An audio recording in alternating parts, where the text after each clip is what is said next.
Blake Jones, Wes Kennedy, and Ray Toomey founded Namaste Solar in late 2004.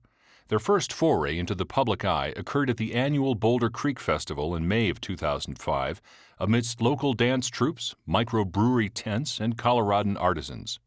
When potential customers visited Namaste Solar's tent, they were captivated by the company's unique humanitarian core values and forward-thinking business processes.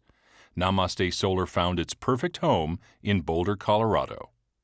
These three founders, also the company's first employees, contributed diverse business backgrounds to Namaste Solar. Jones's background was in international oil at Halliburton. Kennedy had been a solar panel technician at Gaiam Inc., and Toomey had worked for years in production management and promotion. Together, the team had a diverse set of skills and a depth of credibility in the renewable energy sector. Jones's experience was a particularly valuable asset as it involved working for both traditional oil corporations in the Middle East and serving in Asia as the engineering and service manager for Lotus Energy, a Nepal-based renewable energy company.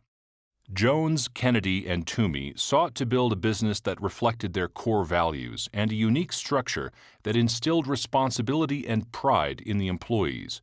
Establishing a business in renewable energy was not enough. The partners wanted to avoid the problems they had experienced in previous firms by creating a company built on a co-ownership model, non-hierarchical employee positions, and a meticulous decision-making model. Besides creating a better business model, they also sought to create strong ties to the Colorado community through generous grant programs.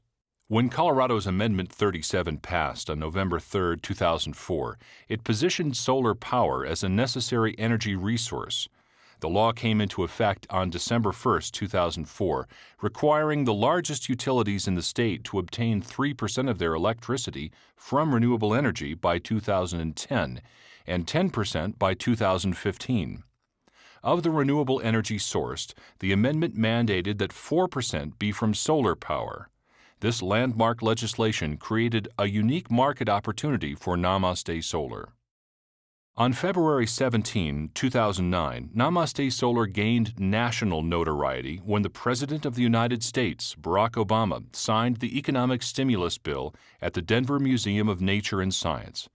As a symbol of his commitment to the emerging green economy, the President chose Blake Jones to introduce him on this historic occasion, and all 55 employees of Namaste Solar joined the President on stage. The firm had recently installed a 100-kilowatt solar array system at the museum. Blake gave the Vice President and President a tour of the array and passionately advocated solar energy. The day of the event, Namaste Solar was flooded with phone calls, sales inquiries, and requests to interview Jones. The company also experienced an enormous increase in sales leads. Though sales conversion rates did not immediately increase, the event gave the company enhanced credibility. By 2010, Namaste Solar had won numerous awards for its commitment to renewable energy and its unique business model, including the EcoCycle Outstanding Recycling Program Award, Innovations Award from the National Center for Employee Ownership, and the Eagle Award from SunPower Corporation. In 2009, Inc. magazine named Namaste Solar the 56th fastest-growing company. Its accomplishments were confirmed with a market share upwards of 20% in Colorado. Since the company's inception, more than 1,500 PV systems have been installed, together exceeding 10 megawatts. Though this high market share was not difficult to obtain given the relatively few solar panel companies in the U.S., it further supported Namaste Solar's seemingly instantaneous success. While Namaste Solar's leaders saw the company as competing with other solar integrators, they considered energy sources like coal and natural gas as their fiercest competitors. As Jones stated in a biweekly company meeting, "Our competitors who are also installing solar panels are competitors on a micro level. On a macro level, we're all on the same team, trying to compete against the conventional alternatives like fossil fuel." An onslaught of new government legislation and increased consumer interest inspired new solar companies and strengthened direct Colorado competitors like Lighthouse Solar and SolSource. However, Namaste Solar remained strong as the industry standard for residential and small commercial solar installation. Its great reputation was primarily based on superior customer satisfaction, collaborative relationships with their vendors, and highly skilled installation teams.